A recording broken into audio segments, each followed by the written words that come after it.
What's up, ladies and gentlemen? Welcome back to the good, the bad and the stupid. It's Tuesday the 17th of December. Hope you're well, had a great day. Just going to let you know that I'm starting with a different microphone today. I'm testing out a microphone, so I'm hoping that it works well. If it doesn't, I'll be changing it or experimenting through the week to see which angle and which best way to use it, but I can't do anything. I've just got to keep recording, so if there's any mistakes, unfortunately they're going to have to stay in, so bear with me with that if you do notice anything that's untoward. Anyway, I'm sure I've cocked up plenty of times during these podcasts, many times. That's what the podcast's about, so don't be put off if you're a new listener. It's all about being on the ad hoc, just doing it as it is, raw, and any mistakes, it's all part of the fun. So anyway, let's get started with the news. And Rod Stewart was funny enough. Rod Stewart came out the other week and congratulating, or the other day, beg your pardon, congratulating the Tory Boris Johnson for winning the election. And Celtic fans, he's a big Celtic, passionate Celtic fan. And they didn't take too kindly to him outing himself as a Tory supporter. And they put up banners around the ground, you might have seen it, saying Tories not welcome at Celtic, fuck off Rod. So because I think he's a working class lad, and he's come obviously he's a rags to riches, or he's definitely done well for himself, but now he's like a Tory supporter, and his fellow Celtic fans don't like it, basically. And many Tories are kind of they don't sort of tell people, too many people don't, that they support the Conservatives, do they? They kind of hide it, they're embarrassed about it, or some people are brazen, they just go, yeah, fuck it, because it's quite clear that they're Conservative. But any kind of working class Tories, they don't fucking wear it on the sleeve too well, you know. They kind of they go, yeah, I was Labour, I'm more Labour, but then when they get in the booth, they're like, yeah, fuck it, I'll fucking vote Tory because I might be a billionaire one day. You won't. You're delusional. You're going to get fucking screwed over like the rest of us. B&Q, lorries, Brexit's on its way, January the 31st, they've said, and now apparently no deals back on the table. So that one wasn't mentioned during the election campaign. So no deal coming to a cinema near you. Fill that one in the pay packet sometime soon. B&Q, someone's got to have a bad Christmas here. B&Q fucking lorry smashed through their house. There's a picture in the you'll have to find it online, but this lorry's gone straight through somebody's living room, straight through the side of their house, and it's come out the front of their house. Good job nobody was hurt, but they ain't going to be repaired before Christmas, so I feel sorry for them. Saying that, use it for, they'll be sweating and they'll be feeling pissed off, but all of a sudden they'll sit down for 5 minutes and go, hang on a minute, this could actually be very, very good for go very well in our favour. Because first of all, you're going to get a new house, the building insurance is going to pay for that, or the insurances. You're going to get a new decoration, a whole new decor. You're going to get compensation. You're going to get put in a hotel or put in a place of alternative living. It might be good. You might, experiment with it, turn it into a positive. I had a similar thing when my flat flooded. I had a flat flood on Christmas Eve, and it destroyed the flat, and I was absolutely fucking gutted about it. I wasn't living there, but it destroyed the flat, and it ended up being a right positive, because the flat needed repair, needed decor and all that stuff, and it ruined everything, and all of a sudden it was all brand spanking new, and it wasn't paid for by me. So look to the positives of it. And I can also see the benefit of I can also, what's the word, forget it. I was going to say something about the lorry driving through their house on Christmas is the last thing you need, but I remember also a stolen car bloody landed on my front lawn on Christmas night, and me and neighbours I had to get some neighbours to come out and help me against their come out on their Christmas night and fucking help me right in the middle of Only Fools and Horses Christmas special, and help me push a stolen car off the front front garden. So I fucking had it all. I know I can. I can't think of the word. I feel what they're feeling. Put it that way. What else was I going to say? Oh, there was a picture of the Krankies earlier. I think talking about pantomimes and stuff, and it just reminded me of a story that I wanted to talk about the other week, and it was the Krankies were talking about their sex life of all things. If nobody knows the Krankies, they're having a lot of trouble in the pantomimes because of their act. Because one's the guy and the other one's a boy, and he's always picking him up and throwing him around. But in real life, they're man and wife, and the boy is obviously half his size, so his wife's half his size. But they've been around for years. Some of you snowflakes out there already going, oh, what's that? That's a fucking weird act. And it is to a degree. But at the same time, they were talking about their sex life and talking about going to swinger parties or something or other. I was thinking, fucking hell, imagine turning up at a swinger party and the Krankies are there. I wonder if they're like in character or whether they're acting anything out, or whether they're just like, come on, let's get it on. Forget about where you've seen us before. We're not here for fucking signing autographs. We're here for everything else but. So there you go. If you don't see the Krankies at a pantomime, they might be coming to a swingers party near you soon. The multimillionaire. Oh, this is a good story. The millionaire. What's he called? The lottery winner, the one who won £105 million. That's a Christmas that we'd all like to have. But he won £105 million and changed his life. But he said he's a down to earth guy and he didn't know what to do with himself. And he's a builder, and he's going on and doing his jobs. He's carried on working. He's doing the jobs for free. So everybody that's booked in, or if you're not booked in, get booked in, because he's going to get bored of that sometime soon. But in the meantime, good on him, because he's got all the money he could ever want for. He doesn't really need, and even the interest on that alone is going to pay him more than what he's going to get paid for the jobs. So it's fucking brilliant that he's doing that. As I say, I don't know how long he's going to keep that up for. It might just be his booked in jobs. Otherwise, maybe that person who's at the B&Q lobby smashed through their living room. Give him a call, because he's going to be inundated with begging letters sooner or later. So get in there quick. The building insurance will sort that out. But anyway, he's doing people. That's the good Christmas spirit, that is. So good on him. So here's people who these been turned over. Tamara Ecclestone. They had the £50 million jewellery raid at their house. I pulled it out because their house was 52 rooms or 57 room house in London. Can anybody even imagine living in a house that size when it's just 3 of you or 4 of you, a family? 57 rooms. No wonder the burglary or the robbery took place, because plenty of hiding space is there. But no, good place to have a game of hide and seek. So as a jewel thieves and whatever else,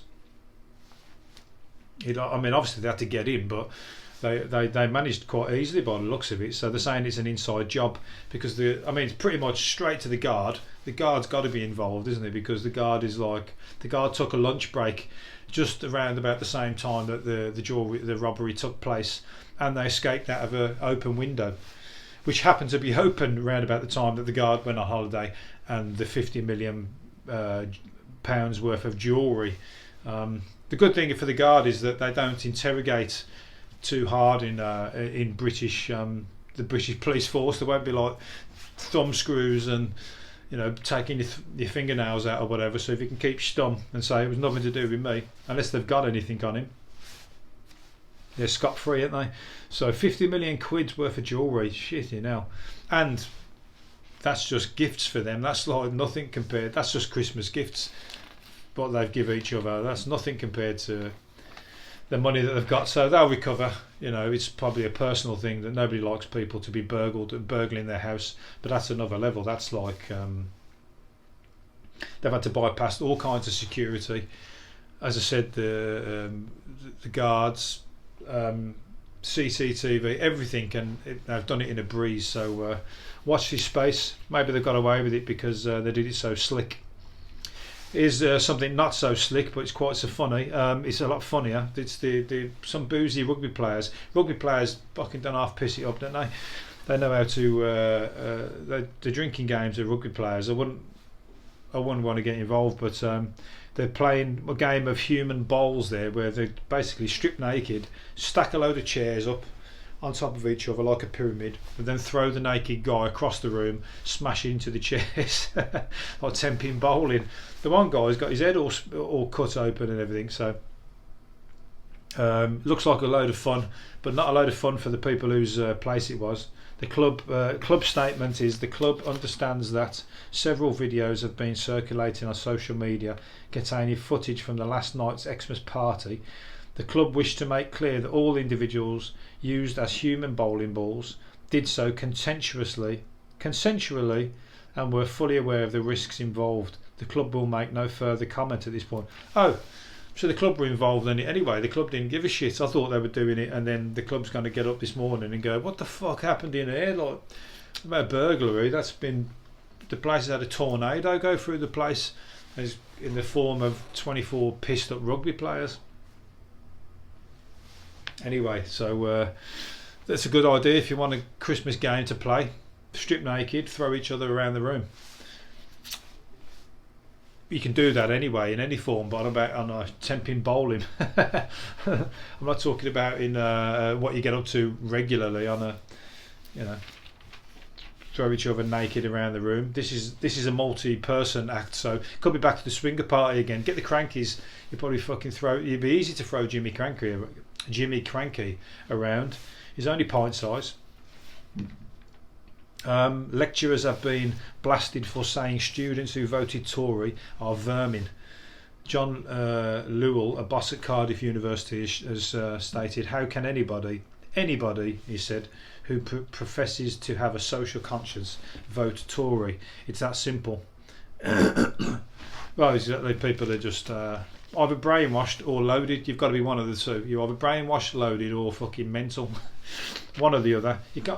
It's very difficult to understand how somebody with fuck all, no money, and literally scrimping and saving can vote Tory, but people do. I'm not going to... If you're watching this and you disagree with me, it's fine. I'm coming from that position. There's a great Stuart Lee sketch where he's saying, I've made a load of money now, so now I want to vote Conservative so I can keep all my money. Vanessa Feltz, is it Vanessa Feltz? Vanessa Feltz is doing a spread in the paper there, dressing in all sexy underwear. She's got a new lease of life because she had a 4-stone weight loss, and after having a gastric bypass, fucking hell, we just not eat or like cut down on your eating instead of going to such extremes. Anyway, she's got a toy boy and she's like loving life. Apparently, she's having the time of her life. She's like talking about revealing a raunchy side effect in the bedroom and the kitchen, even in the garage. So that guy's got his work cut out for him then. And what else she's saying there? She's saying she can't get pregnant anymore, so that's a great upshot, and it means you can have sex in any position at any time, over the kitchen counter, in the garage, over the dishwasher, wherever. And who's to say you shouldn't? Why you still want to? So I tell you what, that was making my eyes water when I was reading that. She's like fucking having she's having a time of her life. Forget £100 million lottery win. Forget any other kind of diamond jewels, Bernie Ecclestone's £50 million worth of jewellery. Forget that. She's just got a toy boy. She's lost 4 stone and she's fucking throwing each other around the living room by the hooks, or around the house. So there you go. Eat your heart out, Jimmy Cranky. Vanessa Feltz is having a better time than you, and that's for sure. If you don't know what I'm talking about, you haven't been listening. Listen to the beginning of the podcast when I was talking about the Crankies at the swingers party. Okay, so there you go. She's living it up, 57, fucking smashing it. He's going to get worn out. I say he's a toy boy, but he's literally a toy boy by the sounds of it. Where are we going? Where am I going? The 2 crooks were branded Laurel and Hardy by a judge after a failed burglary. What did they do? They broke into a Superdrug, and they took that long to load up the van that the staff all arrived for work or something or other, and they fucking drove down a dead end and got nicked and then they got caught trying to sell heroin to a undercover policeman. So they're obviously bungling what's it called, criminals. They've ended up 8 years inside for their troubles, so fucking that's a wounder. So their Christmas has just gone right down the pan. So all that perfume that they were nicking, because it was perfume that they were after, if you thought you was down for some, unfortunately that gravy train's just fucking gone, and you're gonna have to go out and buy, if you want some. There might still be more to come on the black market. Otherwise, you're going to have to go for some of that pizzazz, or that kind of fake perfume that's almost got the same name, like what is it? Chanel, another one called Sinead or something like that. It's got like almost the same name. Pizzazz was the jazz one. There's loads of fucking. They smell similar though. They don't smell too bad. I've been bought the male versions of them in the past, so I know. And you're like, what's it say here? Something about there's a load of people. I can't remember. I've lost it now. Oh, there we go. 1 million people will be with fake delight at disappointing Christmas presents. So I've done that when I've received that dodgy aftershave that turns your neck green. Or clothes that are too big. Don't buy people clothes unless you know their fucking clothes size, because you receive a jumper and it's too small or too big, and they go, well, you can take it back and buy your own then. It's not a well thought out present, is it?